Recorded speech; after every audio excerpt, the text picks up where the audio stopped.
지금 우리 일본을 무시하는 겁니까? 왜 우리를 건너뛰고 싹 다 서울로 직행하는 거냔 말입니다. 일본 외무성 회의실에서 터져 나온 이 비명 섞인 항의에 프랑스 사절단은 대답 대신 차가운 미소만을 남겼습니다.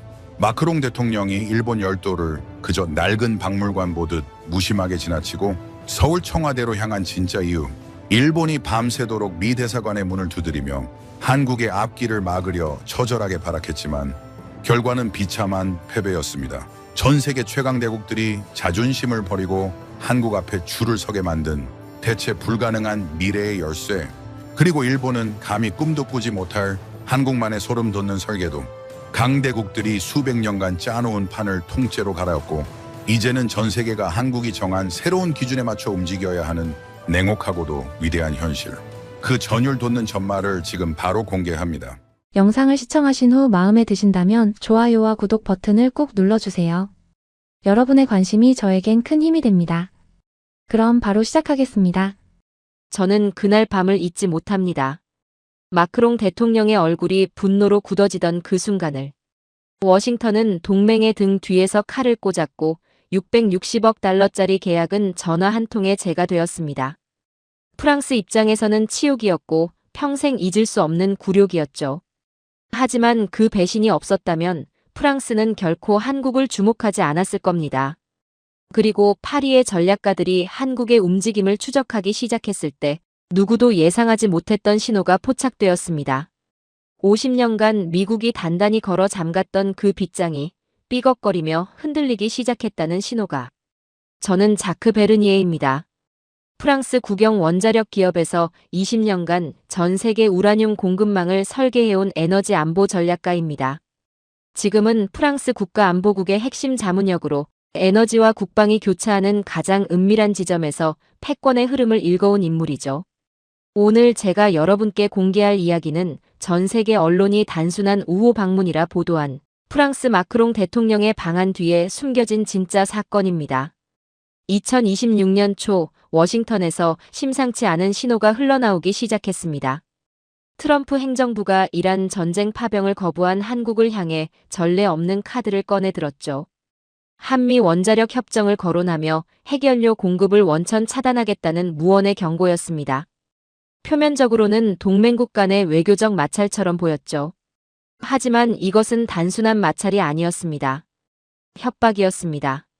한국 해군이 수십 년간 수건 사업으로 추진해온 원자력 추진 잠수함 사업의 심장을 겨냥한 정밀 타격이었죠.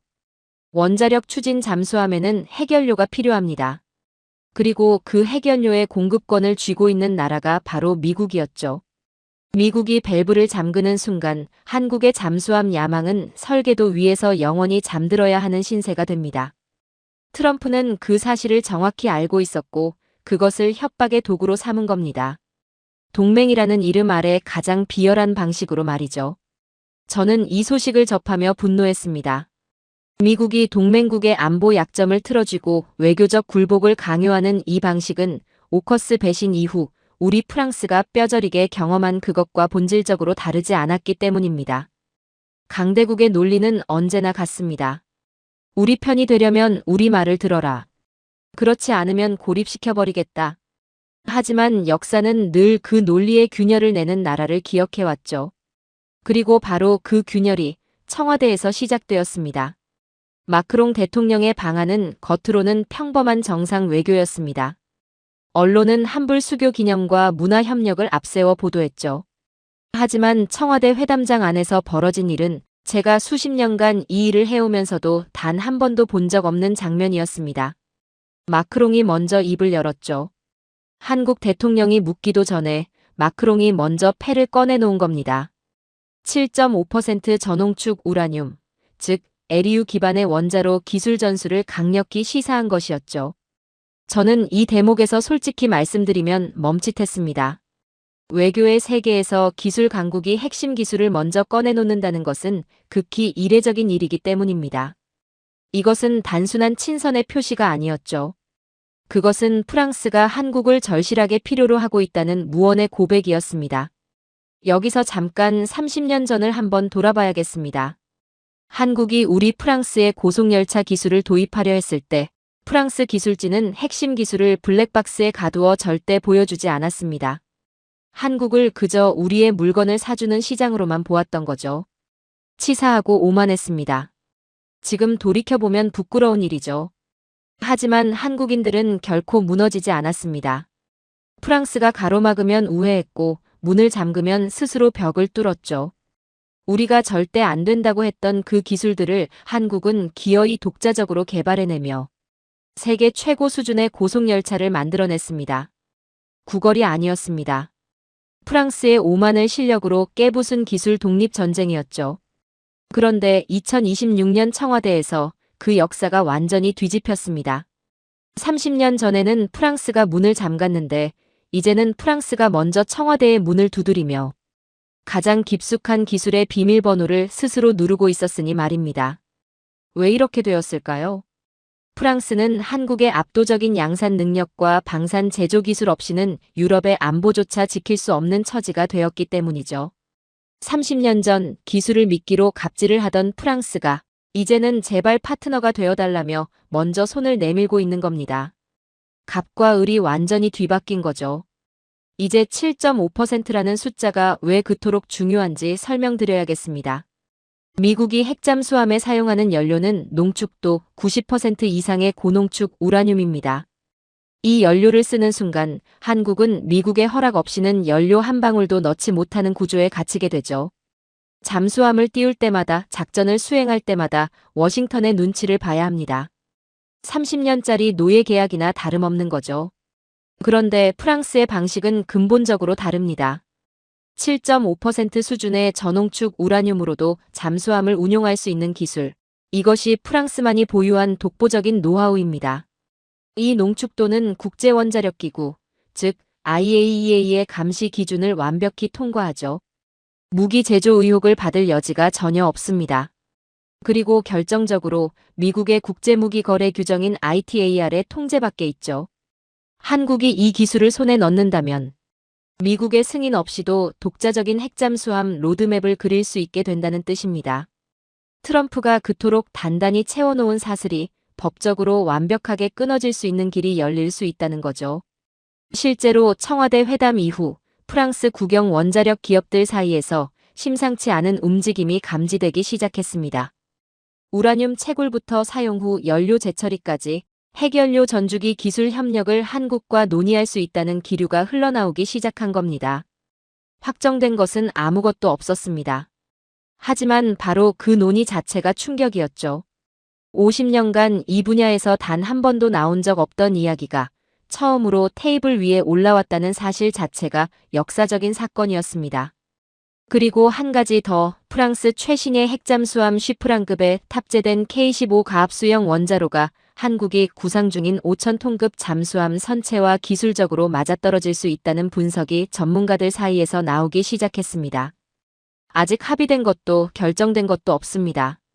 하지만 그 가능성이 처음으로 현실의 언어로 거론되기 시작했다는 것, 그 자체가 전 세계 군사 전문가들을 경악하게 만든 이유였죠. 로이터 통신은 이렇게 보도했습니다. 프랑스의 행보는 워싱턴의 레드라인을 건드리고 있다. 하지만 한국과 프랑스의 결합은 미국의 통제권을 벗어난 새로운 안보 블록의 탄생을 예고한다고 말입니다. 워싱턴은 당황했습니다. 트럼프가 협박의 카드로 꺼내든 원자력 협정이 오히려 한국을 미국의 품 밖으로 밀어내는 역풍이 되어 돌아오고 있었기 때문이죠. 강대국의 오만이 부른 자충수였습니다. 분명히 말씀드립니다. 이것은 완성이 아닙니다. 당장 잠수함이 바다를 가르는 이야기가 아니죠. 하지만 여기서 핵심은 이겁니다. 미국이 핵연료를 끊겠다고 협박하던 바로 그 순간 세계 핵기술 강국 프랑스가 먼저 나서서 우리가 줄 수 있다고 손을 든 겁니다. 미국이 문을 닫으려 하자 다른 문이 열리기 시작한 겁니다. 50년간 그 누구도 건드리지 못했던 금기의 문이 지금 이 순간 한국 앞에서 삐걱거리며 열리고 있습니다. 트럼프는 한국의 목에 사슬을 채우려 했죠. 하지만 프랑스는 그 사슬을 끊을 수 있는 열쇠를 청와대 테이블 위에 조용히 내려놓았습니다. 30년 전에는 프랑스가 문을 잠갔지만 이제는 프랑스가 청와대의 문을 먼저 두드리고 있습니다. 역사는 언제나 이렇게 바뀌어 왔죠. 거창한 선언이 아니라 조용한 테이블 위에서. 그리고 지금 그 역사의 한 페이지가 한국의 이름으로 새겨지고 있습니다. 그런데 여러분, 한 가지 의문이 남습니다. 마크롱은 왜 하필 한국이었을까요? 역사적으로도 프랑스와 더 가까운 일본을 왜 그저 지나쳐버린 걸까요? 그 답은 제가 직접 추적한 데이터 속에 있습니다. 마크롱이 일본 열도를 낡은 골동품점 보듯 스쳐 지나가고 한국으로 직행한 이유, 그 비정한 일본 패싱의 진실을 보여드리겠습니다. 일본은 기대했습니다. 마크롱이 도쿄에서 진지하게 마주 앉아줄 거라고. 하지만 마크롱의 일본 방문 일정표를 받아든 순간 저는 피식 웃음이 나왔습니다. 의전 행사, 문화 교류, 형식적인 악수. 도쿄의 일정은 텅 비어 있었습니다. 반면 한국행 비행기에는 전혀 다른 인물들이 타고 있었죠.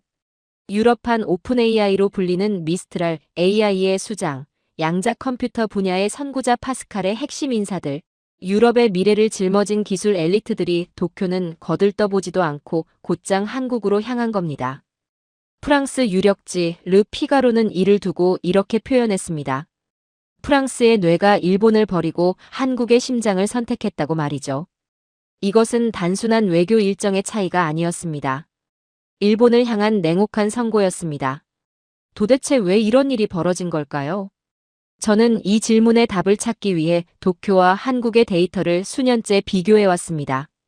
그리고 내린 결론은 단순했습니다. 일본은 과거를 팔고 있었고 한국은 미래를 만들고 있었죠. 독일 전차는 부품이 없어 서류상에만 존재합니다. 일본 잠수함은 성능보다 정치적 명분에 매몰되어 있죠. 하지만 한국은 달랐습니다. 전 세계에서 유일하게 즉각 실전 배치가 가능한 무기를 찍어내는 나라, 주문하면 납기를 지키는 나라, 말이 아니라 결과물을 내놓는 나라가 바로 한국이었습니다. 유럽이 무기를 사고 싶어도 공장이 멈춘 유럽 대신 한국의 도크를 쳐다보는 것은 이제 상식이 되었죠.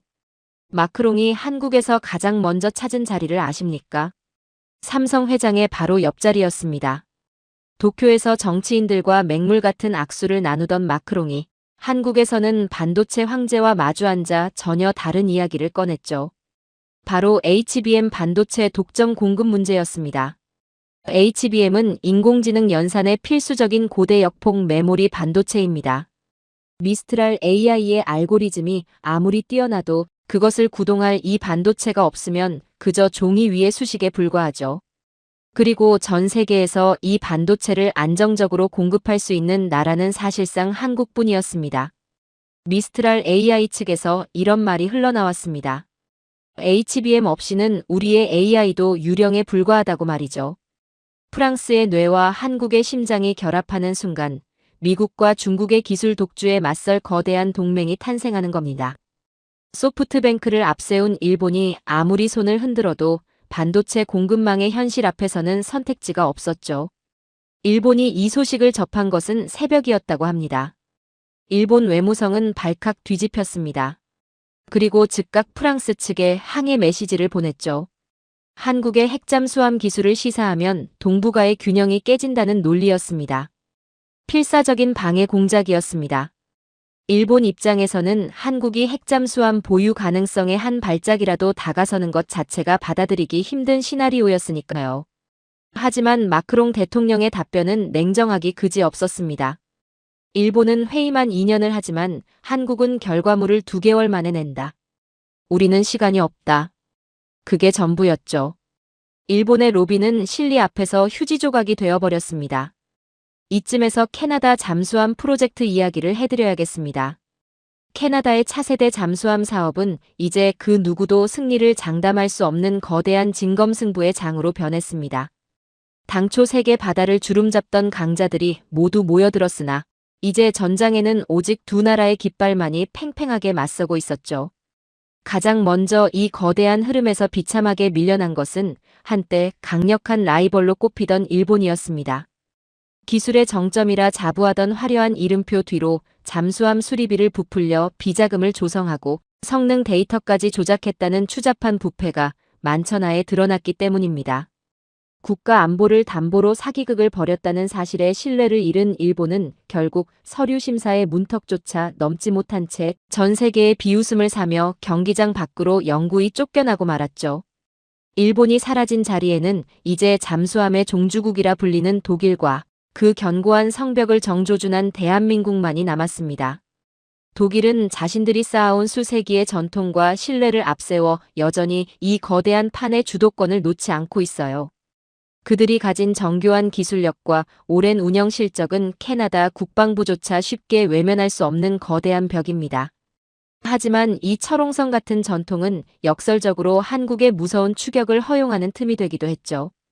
캐나다의 시급한 요구에 맞춘 설계 변경 과정에서 드러난 독일 특유의 느릿한 행정력은 한시가 급한 현장의 인내심을 시험하고 있습니다. 그 틈을 타 판을 통째로 흔들어버린 것이 바로 한국의 잠수함이었습니다. 도면 속의 약속이 아니라 지금 당장 심해를 누비며 적의 심장을 겨누고 있는 검증된 실체를 내놓은 것이죠. 여기에 더해 단순히 무기만을 건네는 것이 아니라 현지의 수만 명의 일자리를 약속하고 기술의 정수까지 통째로 이전하겠다는 한국만의 파격적인 제안은 독일의 오만했던 계산기를 멈추게 만들었습니다. 프랑스의 마크롱 대통령이 자존심을 굽히고 일본을 지나쳐 서울로 직행한 이유도 바로 여기에 있습니다. 그리고 여기에 더해 중국 이야기를 빼놓을 수 없습니다. 중국은 히토류와 핵심 광물을 무기로 전 세계를 협박합니다. 공급을 끊겠다, 수출을 제한하겠다, 으름장을 놓으며 서방을 흔들어 왔죠. 하지만 중국이 간과한 것이 있습니다. 광물은 그냥 광물일 뿐입니다. 그것을 배터리로, 첨단 소재로, 반도체 원료로 정련하고 가공하는 기술이 없으면 아무 쓸모가 없죠. 그리고 그 정련 기술을 보유한 나라가 바로 한국입니다. 포스코 퓨처엠과 에코프로 같은 한국 기업들의 초정밀 정련 기술 없이는 중국의 광산도 결국 쓸모없는 흙덩이 신세가 됩니다. 중국이 히토류로 세상을 협박하지만 정작 그 히토류를 가치 있게 만드는 열쇠는 한국이 쥐고 있는 거죠. 서방 국가들이 한국을 중국을 이길 유일한 전략적 열쇠로 낙점한 이유가 바로 이겁니다. 일본은 이 구도를 끝내 읽지 못했습니다. 여전히 과거의 위상으로 세상을 바라보고 있었죠. 니온 게이자의 신문은 마크롱 방한 이후 이렇게 썼습니다. 프랑스가 일본을 버리고 한국의 공급망에 올라탔다. 우리는 이제 구경꾼으로 전락했다고 말입니다. 구경꾼. 가혹한 표현이지만 틀린 말이 아니었습니다. 일본은 마크롱에게 과거의 예우를 기대했지만 마크롱은 한국에서 미래의 생존을 얻어갔습니다. 도쿄의 시계는 멈춰 있었고 한국의 엔진은 이미 전혀 다른 속도로 돌아가고 있었죠. 그런데 한 가지 냉혹한 질문이 남습니다. 프랑스 하나가 한국을 선택한 것이 이토록 충격적이라면 전 세계의 동맹이 동시에 한국을 향해 손을 내밀기 시작했을 때는 어떻게 될까요? 나토가 중동의 왕정들이 G7이 한국의 번호표를 뽑고 줄을 서기 시작한 것은 결코 우연이 아니었습니다. 그리고 그 중심에는 한국만이 가진 단 하나의 압도적인 무기가 있었죠. 전 세계가 한국을 원하기 시작했습니다. 한 나라가 아니었습니다. 동시에 사방에서였습니다. 나토가 손을 내밀었고 중동의 왕정들이 러브콜을 보냈으며 G7은 한국 없이는 회의 자체가 의미 없다는 결론에 도달했습니다.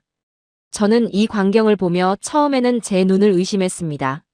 하지만 이것은 기적이 아니었습니다. 철저히 실력으로 일궈낸 필연이었죠. 먼저 나토 이야기부터 해야겠습니다.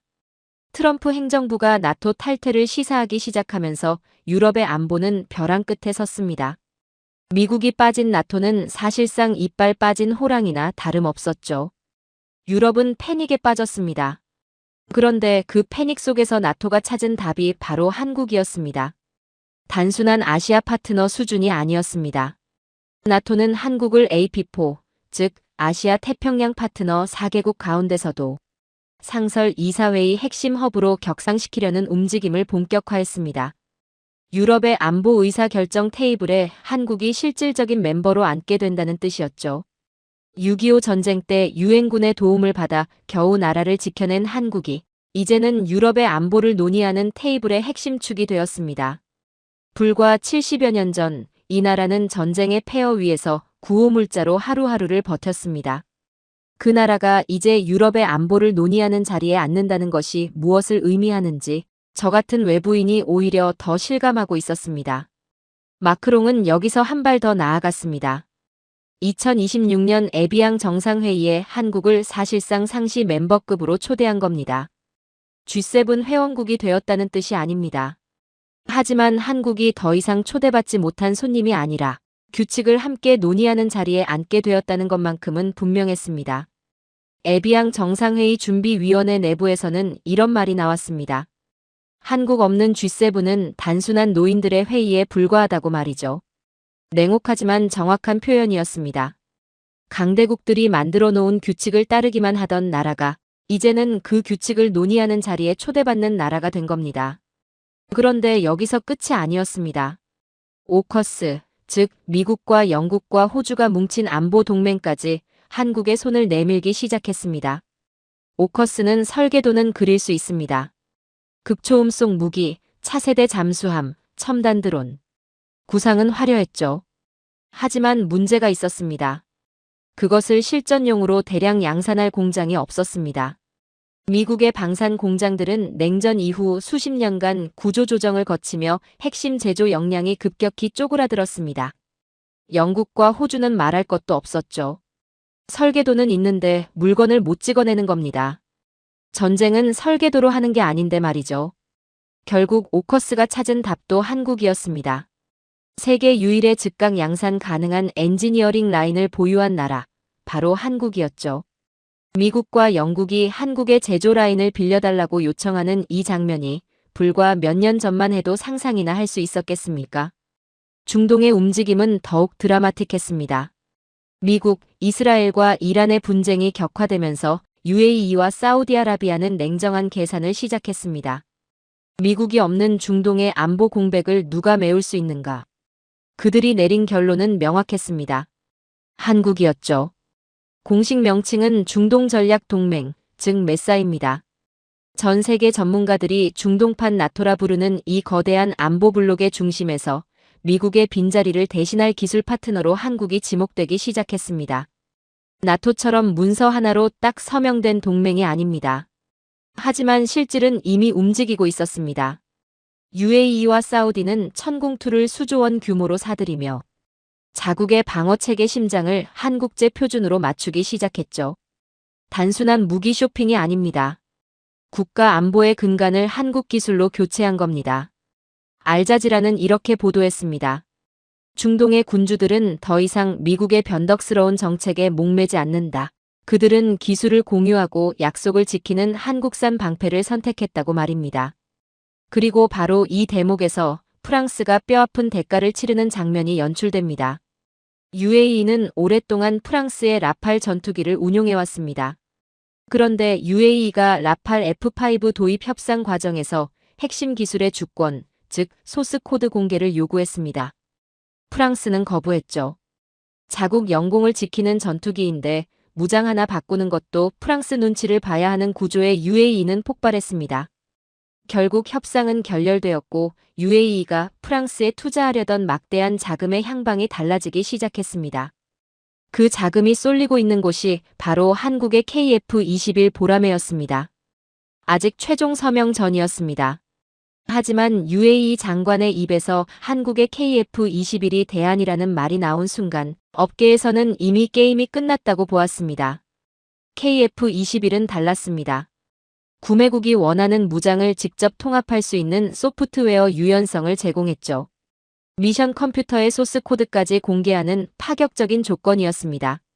한국은 무기를 팔면서 자주권까지 함께 건넨 겁니다. UAE와 한국이 체결한 방산 협력 규모는 45조 원에 달합니다. 무기 공동 개발, 기술 이전이 포함된 이 협력은 단순한 거래가 아니었죠. 중동의 안보 설계를 함께 그리겠다는 선언이었습니다. 서방의 전통 강자들은 무기를 팔면서 종속을 강요했습니다. 한국은 무기를 팔면서 자주권까지 함께 건넸죠. 어느 쪽을 선택하겠습니까? 답은 이미 나와 있었습니다. 그리고 한국이 이 모든 동맹의 중심이 될 수 있었던 진짜 이유는 무기 하나 잘 만들어서가 아니었습니다. 중국의 자원 무기화에 맞서 서방이 결성한 경제방어 공동체의 핵심에 한국의 반도체와 배터리 기술이 있었기 때문입니다. 한국이 멈추면 서구 문명도 멈춥니다. 이것은 과장이 아니라 팩트입니다. 나토 회원국들은 비상시 한국산 반도체와 배터리를 우선 배급받기 위해 한국의 전략적 양보를 제한하기 시작했습니다. 한국이 없으면 유럽의 전기차도 전투기도 통신망도 멈춘다는 사실을 그들 스스로 인정한 거죠. 과거의 동맹이 이념으로 묶였다면 지금의 동맹은 한국산 부품으로 묶이고 있었습니다. 한국은 이제 변방의 초소가 아니었습니다. 지구의 모든 안보 회로가 모이는 중앙통제실이 되어가고 있었죠. 무기를 만드는 속도, 약속을 지키는 신뢰, 기술을 나누는 통 큰 결단. 이것들이 하루아침에 만들어진 것이 아니라는 것을 저는 알고 있었습니다. 그리고 그 비밀의 열쇠는 한국의 공장에 있었습니다. 유럽과 미국이 납기를 맞추지 못해 허둥댈 때 한국은 조용히 납기보다 먼저 물건을 찍어내고 있었죠. 미국이 3년을 달라고 할 때 한국은 6주 만에 배달하는 그 압도적인 제조 속도의 비밀, 그것이 전 세계 동맹이 한국의 줄을 서게 만든 진짜 이유였습니다. 미국은 유럽에게 희망을 팔았습니다. 하지만 한국은 현실을 배달했죠. 이 단순한 차이 하나가 유럽의 판도를 송두리째 바꿔버렸습니다. 2026년 초 중동의 전장에서 전 세계를 경악하게 만든 숫자 하나가 나왔습니다. 96.7%였습니다. 이란의 미사일 파상 공세 속에서 한국의 천궁2가 기록한 실전 요격률이었죠. 30발이 날아왔고 29발이 격추되었습니다. 비현실적인 숫자였습니다. 하지만 이것은 시뮬레이션이 아니었습니다. 실제 전쟁터에서 실제 미사일을 상대로 기록한 실제 데이터였죠. 이 숫자가 유럽 군부에 도달하는 데는 채 24시간도 걸리지 않았습니다. 브뤼셀의 나토 본부에서는 긴급 보고서가 돌았고 각국 국방부 장관들의 전화기가 불을 뿜었습니다. 미국산 패트리엇이 실전에서 잦은 오류를 보여왔다는 것은 이미 공공연한 비밀이었습니다. 패트리엇은 고정식 발사대가 많아 기동성이 떨어집니다. 한번 배치하면 위치가 노출되고 적의 표적이 되는 구조였죠. 반면 천궁2는 모든 시스템이 차량화되어 있습니다. 쏘고 나서 수분 내에 위치를 옮길 수 있죠. 쏘고 사라지는 능력, 이것이 96.7%라는 숫자를 만들어낸 진짜 비결이었습니다. 유럽 군부는 이제 이렇게 말합니다. 하늘을 지키려면 미국에 빌지 말고 한국에 주문하라고 말이죠.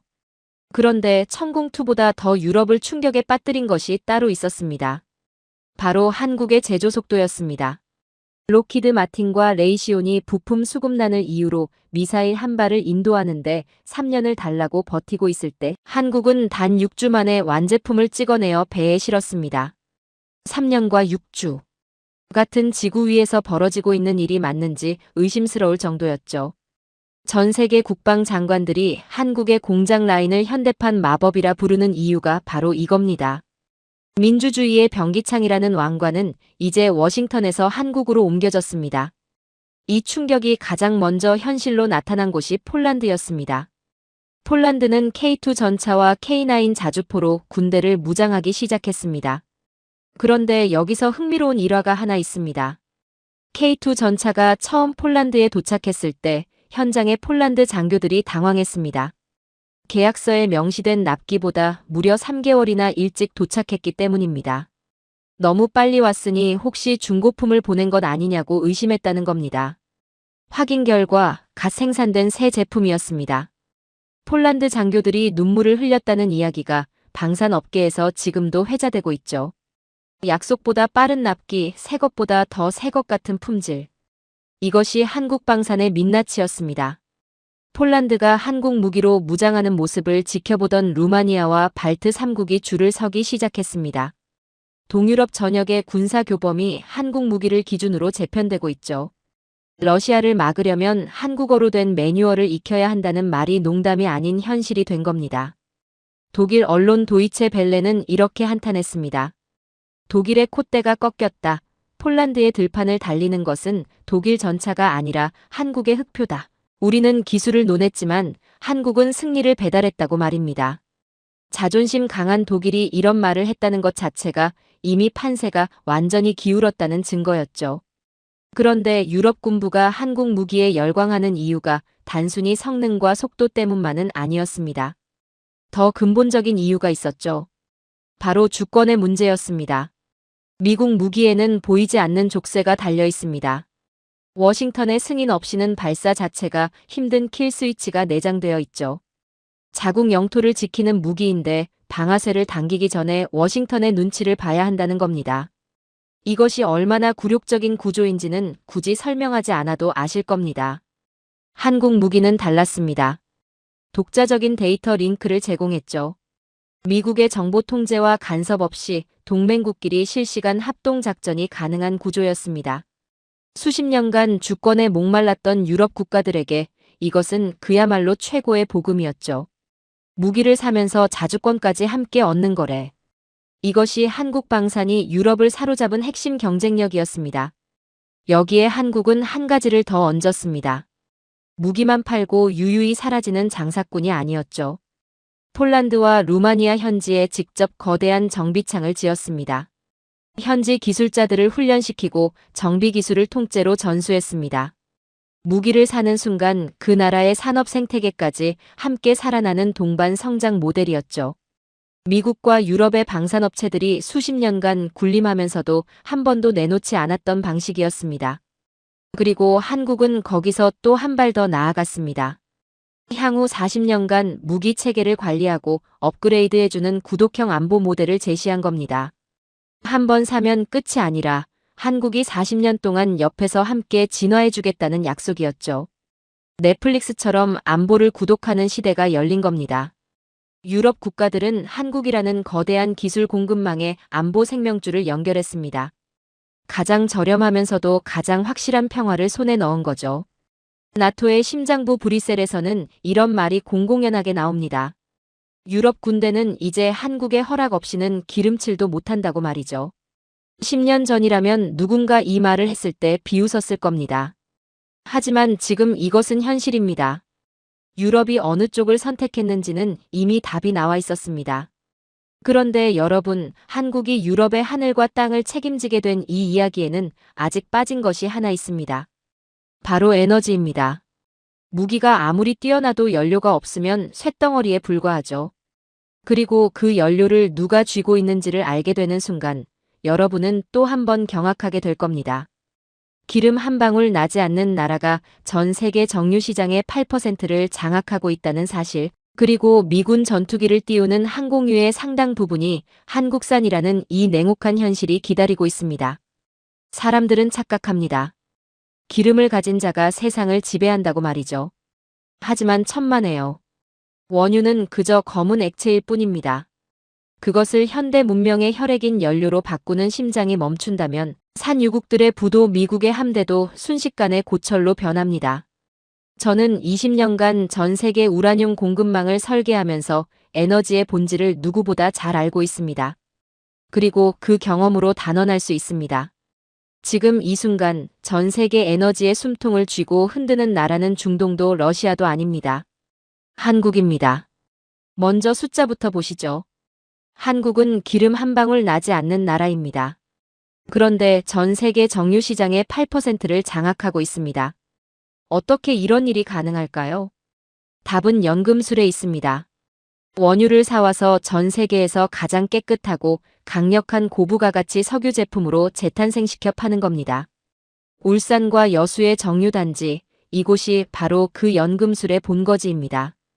이 두 도시의 공장이 가동을 멈추는 순간 전 세계 물류의 10%가 즉각 마비된다는 것이 통계로 증명된 팩트입니다. 블룸버그는 이렇게 경고했습니다. 에너지 안보는 이제 시추권이 아니라 정제권의 문제다. 한국은 전 세계에서 가장 크고 정밀한 기름 세탁소를 운영하며 글로벌 경제의 목줄을 쥐고 있다고 말이죠. 기름 세탁소라는 표현이 좀 투박하게 들릴 수 있습니다. 하지만 그 안에 담긴 의미는 결코 가볍지 않습니다. 저렴한 중진류를 사와서 가장 비싼 휘발유와 항공유로 뽑아내는 기술. 이것이 바로 한국이 보유한 지상유전 기술입니다. 일본과 중국이 20년을 따라와도 도달하지 못한 영역입니다. 미국 정유업계는 한숨을 쉽니다. 우리는 환경 규제와 노후 시설에 막혀 있을 때 한국은 인공지능을 결합한 스마트 정유 공장으로 전 세계 항공유 시장을 집어삼켰다고 말이죠. 그런데 여기서 진짜 충격적인 숫자가 나옵니다. 미국이 수입하는 항공유의 68.6%가 한국산입니다. 잠깐 이 숫자를 다시 한번 생각해 보십시오. 미군이 전 세계에서 작전을 펼치고 미 공군의 스텔스기가 하늘을 날기 위해서는 한국 정유 공장의 밸브가 열려야만 합니다. 세계 최강 미국의 군사력이 사실상 한국의 정유 설비에 의존하고 있다는 이 사실은 펜타곤의 가장 뼈아픈 비밀이죠. 트럼프가 한국에 방위비를 더 내라며 으름장을 놓을 때 미 국방부 내부에서는 다른 목소리가 나오고 있었을 겁니다. 한국 항공유 공급이 끊기면 우리 전투기가 뜨지 못한다고 말이죠. 호주 이야기도 빼놓을 수 없습니다. 호주는 스스로 자국 내 정유 공장을 폐쇄했습니다. 에너지 안보를 전적으로 외부에 맡긴 겁니다. 그 공백의 25% 이상을 한국이 채우고 있습니다. 호주의 자동차와 트럭 4대 중 1대는 한국산 기름으로 움직입니다. 한국이 공급을 끊으면 호주 경제는 일주일 만에 19세기 마차 시대로 돌아가게 됩니다. 오커스의 핵심 파트너인 호주가 사실상 한국의 에너지 공급망에 생명줄을 대고 있는 셈이죠. 이쯤 되면 웃음이 나오지 않습니까? 미국은 한국의 안보 비용을 더 내라고 압박합니다. 하지만 정작 그 미국의 군사력을 움직이는 연료는 한국에서 나오고 있습니다. 이제 일본 이야기를 잠깐 해드려야겠습니다. 얼마 전 일본에서 재밌는 일이 있었습니다.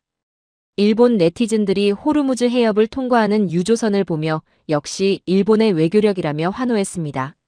하지만 전 세계 선박 추적 시스템으로 확인한 결과 그 배는 일본 선주 소유일 뿐이었습니다. 정작 배 안을 가득 채운 것은 인도와 동남아로 수출되는 한국 정유사의 제품이었습니다. 일본은 남의 집 심부름을 하며 자기 배라고 자랑한 셈이죠. 한국 기업이 만든 기름을 일본 배에 실업하는 구조인데 일본은 자신들의 외교력 덕분이라며 뿌듯해했던 겁니다. 측은한 마음이 들 정도였습니다. 그리고 에너지 이야기에서 빠질 수 없는 장면이 하나 더 있습니다. 호르무즈 해협 파병 문제였습니다. 미 하원 의원단이 한국을 찾아왔습니다. 파병을 압박하기 위해서였죠. 보통이라면 한국이 쩔쩔매야 할 상황이었습니다. 하지만 한국 대통령은 판을 완전히 뒤엎었습니다. 호르무즈 불안으로 기름값이 올라 우리 민생이 도탄에 빠졌으니 미국이 책임지고 해결하라고 한 겁니다. 청구서를 내밀러 온 미국 의원들이 오히려 한국의 역청구서를 받고 당황하며 돌아가야 했습니다. 외교 협상이란 이런 겁니다. 을인 척하면 을이 되고 갑처럼 행동하면 갑이 됩니다.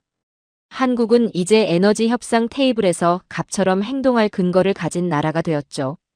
비공식 채널을 통해 알려진 이야기가 하나 있습니다. 당시 협상 과정에서 한국 외교관이 미 의원들에게 건넨 비공식 문서에는 냉혹한 시뮬레이션 결과가 담겨 있었다고 합니다. 한국산 항공유 공급이 10%만 줄어도 미 본토 공항의 국내선 절반이 결항될 것이라는 내용이었죠. 미 의원들의 얼굴이 굳어졌다는 후문입니다. 중동은 기름을 가졌고 미국은 무력을 가졌습니다. 하지만 한국은 그 모든 것을 쓸모있게 만드는 연금술사의 손을 가졌습니다. 이제 전 세계는 깨달았습니다. 한국의 정유 밸브를 잠그는 것은 현대 문명의 전원을 끄는 것과 같다는 사실을 말이죠. 기름을 지배하는 자가 세상을 지배한다는 말은 틀렸습니다. 기름을 가공하고 배급하는 자가 진짜 주인입니다.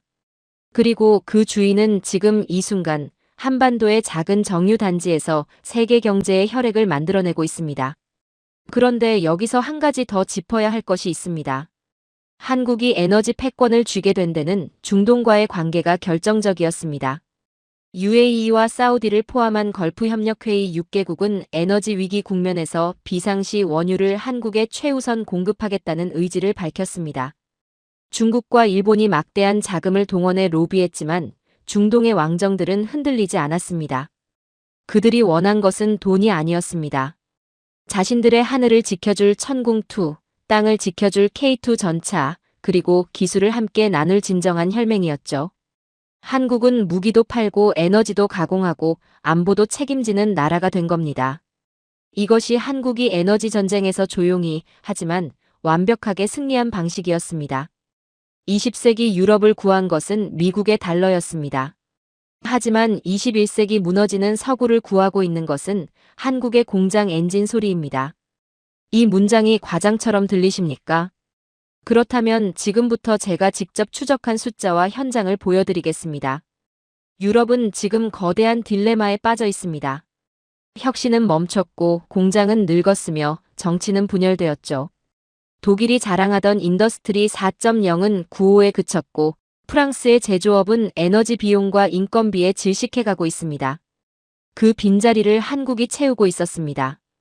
그것도 단순히 물건을 파는 방식이 아니었죠.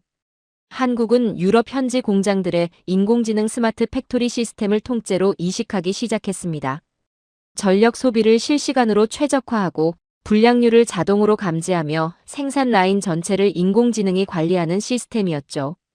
독일 엔지니어들이 수십 년간 꿈꿔온 스마트 제조의 완성판을 한국이 먼저 실현해서 유럽에 수출하고 있는 겁니다. 이제 유럽의 공장들은 한국의 인공지능이 내리는 지시대로 움직이는 한국산 뇌를 가진 기계들이 되었습니다. 생각해 보십시오. 한때 산업혁명을 이끌었던 유럽의 공장들이 이제 한국이 짜준 알고리즘의 명령을 받아 돌아가고 있는 겁니다. 역사의 아이러니라 해도 과언이 아니죠. 파이낸셜 타임스는 이를 두고 이렇게 분석했습니다. 한국은 단순한 제조업 국가가 아니다. 그들은 이제 전 세계 인프라의 운영체제를 공급하며 서구 경제의 구조를 자신들의 표준에 맞게 재편하고 있다고 말이죠. 운영체제라는 표현이 핵심입니다. 컴퓨터를 어느 회사가 만들었든 그 위에서 돌아가는 운영체제를 장악한 쪽이 진짜 주인이죠. 한국은 지금 유럽 경제의 운영체제를 손에 넣고 있었습니다. 10년 전이었다면 누군가 이 말을 했을 때 비웃었을 겁니다. 지금은 아무도 비웃지 않습니다. 그리고 1200조 원 규모의 우크라이나 재건 사업이 시작되었습니다. 유럽 건설사들은 당연히 자신들이 주도권을 잡겠다고 나섰습니다.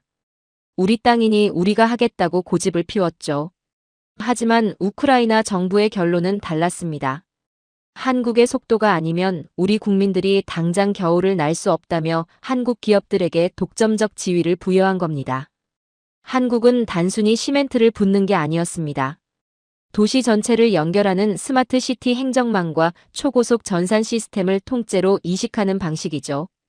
전력, 수도, 교통을 하나의 인공지능망으로 관리해 도시 운영 효율을 30% 이상 끌어올리는 시스템이었습니다. 우크라이나의 미래가 한국의 운영체제 위에서 돌아가게 되는 겁니다. 이것이 유럽 전체 공공 시스템의 새로운 표준이 되고 있죠. 유럽 최대 금융그룹 BNP 파리바가 수십조 원을 한국의 산업 프로젝트에 선제 투입했습니다. 이 결정이 얼마나 이례적인 것인지 아십니까?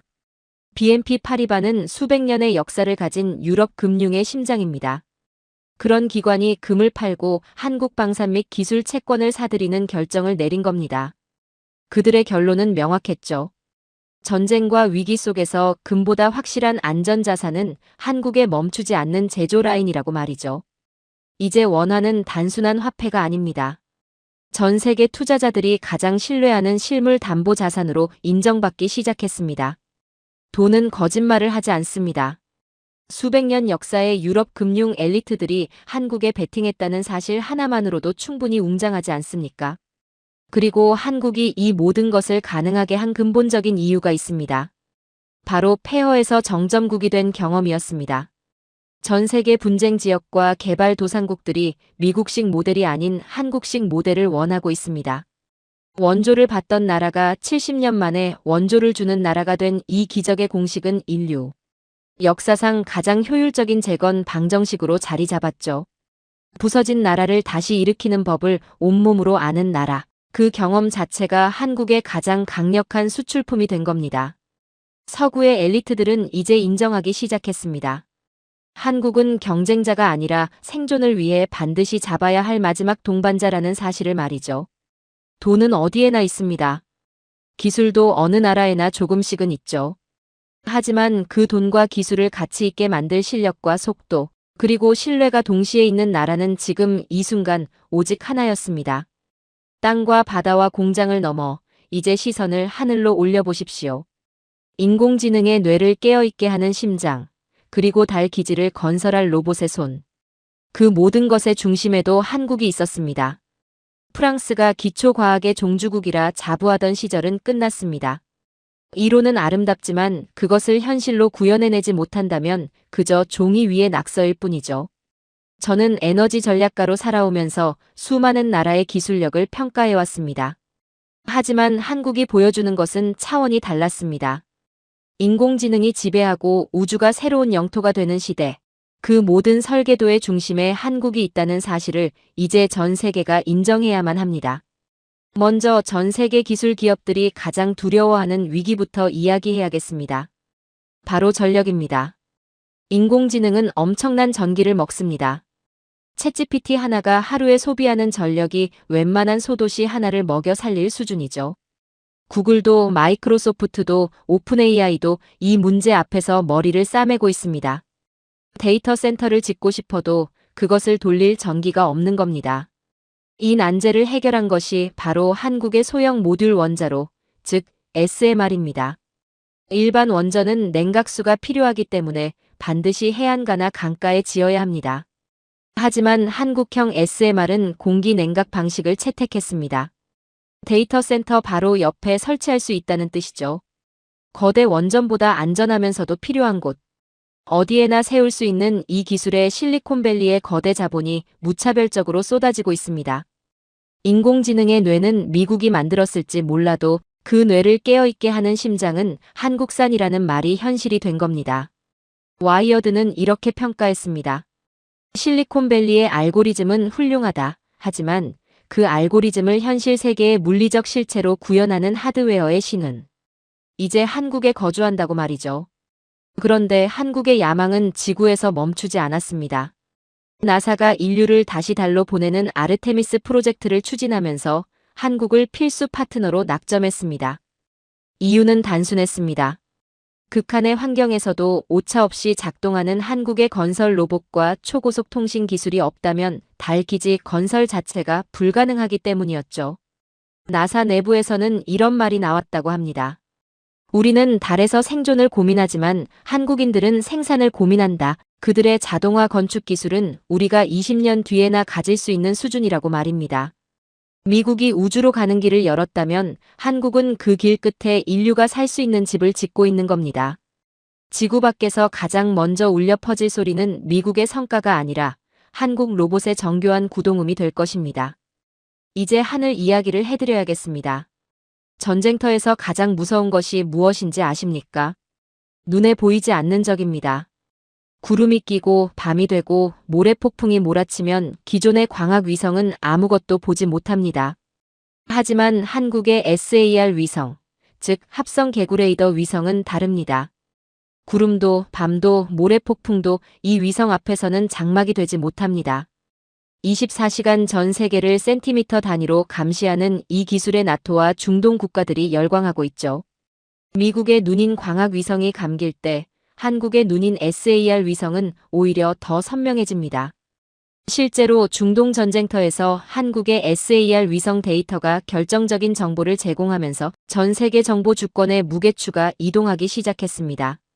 눈에 보이지 않는 전쟁의 신이라는 별명이 괜히 붙은 게 아니죠. 그런데 한국이 정복한 영역이 또 하나 있습니다. 양자의 세계입니다. 양자 컴퓨터는 기존 컴퓨터가 수백만 년 걸릴 계산을 단 몇 초에 해치우는 기계입니다. 인류의 계산 능력을 수억 배 끌어올리는 혁명이죠. 프랑스는 이 분야에서 세계 최고의 이론을 보유하고 있습니다. 하지만 문제가 있었습니다. 이론을 실제 제품으로 찍어낼 초정밀 나노 제조 기술이 없었죠. 그런데 한국에 있었습니다. 파리에서 잉태된 꿈이 한국에서 현실이 된 겁니다. 이론상으로만 존재하던 양자 컴퓨터를 상용 제품으로 생산할 수 있는 나라가 드디어 등장했고 그 나라가 바로 한국이었습니다. 양자 기술은 컴퓨터에서만 끝나지 않습니다. 현재 전 세계가 사용하는 RSA 암호화 체계는 양자 컴퓨터의 공격 앞에서 무력화됩니다. 정부 기밀도 금융 거래도 군사 통신도 순식간에 뚫릴 수 있다는 뜻이죠. 하지만 한국의 양자 내성 암호와 양자 키 분배 기술은 물리적 법칙상 해킹 자체가 불가능합니다. 러시아와 중국의 국가급 해킹 시도를 완벽히 차단하는 이 기술이 유럽 정보망의 표준으로 채택되었습니다. 유럽 최대 통신사 도이치텔레콤이 한국 기술을 선택한 것은 결코 우연이 아니었죠. 디지털 주권이 무너질 위기에서 유럽을 구한 것은 미국의 방화벽이 아니라 한국의 양자 방패였습니다. 그리고 한국은 땅 위의 풍경도 바꾸고 있습니다. 파리와 런던의 유서 깊은 거리 위를 한국의 수소 트램이 달리고 그 하늘을 도심 항공 모빌리티가 가로지르는 시대가 열리고 있습니다. 배터리 기반 전기차는 장거리 물류에 한계가 있습니다. 충전 시간도 길고 추운 날씨에 성능이 급격히 떨어지죠. 한국의 수소 연료 전지 기술은 이 한계를 넘어섰습니다. 유럽의 장거리 물류망이 한국산 수소 기술로 재편되기 시작한 겁니다. 노후화된 유럽의 교통망을 미래 도시로 탈바꿈시키는 솔루션을 오직 한국만이 완벽하게 제공하고 있습니다. 하늘과 땅, 그리고 보이지 않는 입자의 세계까지. 한국은 이제 모든 곳에서 존재감을 드러내고 있습니다. 무기를 만들고 에너지를 공급하고 경제를 재건하고 우주를 개척하는 이 나라가 어떻게 여기까지 왔는지 저는 그 답을 찾기 위해 오랜 시간을 보냈습니다. 그리고 마침내 깨달았습니다. 기술이 아니었습니다. 속도가 아니었습니다. 그것은 70년 전 폐허 속에서 포기하지 않았던 사람들의 이야기였습니다. 차가운 공장 바닥에서, 뜨거운 중동 사막에서 눈물과 땀으로 오늘의 한국을 일궈낸 그 세대의 이야기가 모든 기술의 뿌리였죠. 저는 평생 패권을 설계해왔습니다. 우라늄이 어느 나라의 손을 거쳐 어느 함대의 심장을 채우는지, 어느 나라의 공장이 멈추면 전 세계 경제가 흔들리는지를 계산하며 살아온 사람입니다. 그런 저도 한국 앞에서는 멈칫할 수밖에 없었습니다. 이 나라는 제가 알던 패권의 공식으로는 설명이 되지 않았습니다. 강대국은 힘으로 세상을 지배합니다. 하지만 한국은 실력으로 세상이 스스로 찾아오게 만들었습니다. 이것은 전혀 다른 이야기입니다. 1950년을 기억하십니까? 전쟁의 불길이 꺼지고 남은 것은 잿더미뿐이었습니다. 전 세계의 구호물품 없이는 단 하루도 버틸 수 없었던 나라, 지구상에서 가장 가난한 나라 중 하나였습니다. 그런데 불과 76년이 지난 지금 한국은 거꾸로 강대국들의 안보와 경제적 생존을 책임지는 나라가 되었습니다. 인류 역사상 이런 반전은 없었습니다. 신화에서도 이런 이야기는 나오지 않습니다. 그런데 이 기적은 어떻게 가능했을까요? 저는 그 답을 찾기 위해 한국의 역사를 들여다봤습니다. 그리고 발견한 것은 화려한 기술이 아니었습니다. 60년대와 70년대 차가운 독일 탄광 깊숙한 곳에서 석탄을 캐던 젊은이들이었습니다. 뜨거운 중동 사막에서 온몸이 타들어가는 줄도 모르고 건물을 올리던 노동자들이었습니다. 낯선 이국당 병원에서 밤새 환자를 돌보던 간호사들이었습니다. 그분들이 흘린 땀 한 방울 한 방울이 오늘의 한국을 만든 진짜 원료였죠. 그 피땀이 공장이 되고 공장이 기술이 되고 기술이 이제 전 세계를 지키는 성벽이 된 겁니다. 한국이 멈추면 전 세계의 인공지능이 꺼집니다. 함대가 멈추고 도시의 불이 꺼집니다. 이것은 과장이 아닙니다. 우리가 지금까지 함께 살펴본 모든 팩트가 가리키는 냉혹한 결론입니다. 한국은 이제 대체 불가능한 나라가 되었습니다. 그런데 한국이 진정으로 위대한 이유는 따로 있습니다. 총칼만 있는 나라는 두려움을 줍니다. 하지만 영혼과 문학이 있는 나라는 존경을 받죠. 한강 작가의 노벨 문학상은 단순한 문학상이 아니었습니다. 한국이 인류의 고통을 가장 깊이 이해하는 나라라는 전 세계의 공인이었습니다. 무기로 상대를 압도하는 강철의 팔과 인류의 아픔을 어루만지는 따뜻한 심장을 동시에 가진 나라. 전 세계를 통틀어 오직 한국뿐이었습니다. 뉴욕타임스는 이렇게 썼습니다. 한국은 이제 추격자가 아니다. 그들은 인류가 미래로 가기 위해 반드시 통과해야 하는 유일한 게이트웨이다. 한강의 문학이 인류의 상처를 치유하고 한국의 반도체가 인류의 지능을 확장하고 있다고 말이죠. 기후위기, 전쟁, 에너지 고갈, 식량 부족. 인류가 직면한 모든 재앙 앞에서 세상은 해결사를 찾고 있습니다. 그리고 그 해결사의 주소가 조용히 하지만 분명하게 바뀌었습니다. 워싱턴도 아니고 베이징도 아니고 브뤼셀도 아닙니다. 한반도의 작은 나라 한국이었습니다. 70년 전 세계는 한국을 구하기 위해 달려왔습니다. 이제 세계는 한국에게 구해달라고 요청하고 있습니다. 이 역전의 드라마를 만들어낸 것은 정치가도 외교관도 기업가도 아니었습니다. 탄광 막장에서 곡괭이를 들었던 손, 사막 위 건설 현장에서 벽돌을 쌓았던 손, 병원 복도에서 환자를 붙잡았던 손. 그 손들이 오늘의 한국을 만들었습니다. 저는 평생 패권을 설계해왔지만 이토록 존경과 실력을 동시에 쟁취한 나라는 본 적이 없습니다. 트럼프의 압박도, 일본의 시기도, 중국의 위협도 이제는 의미가 없습니다. 한국은 이미 그들 너머에 있습니다. 강대국의 눈치를 보며 살아온 시절은 끝났습니다. 이제 강대국들이 한국의 눈치를 보는 시대가 열렸죠. 오늘의 사연은 여기까지입니다. 전 세계가 한국을 주목하고 있습니다. 무기를 사려는 나라도, 에너지를 얻으려는 나라도, 무너진 경제를 다시 세우려는 나라도 모두 같은 방향을 바라보고 있죠. 폐허에서 시작해 인류의 마지막 보루가 된 이 나라의 이야기는 아직 끝나지 않았습니다.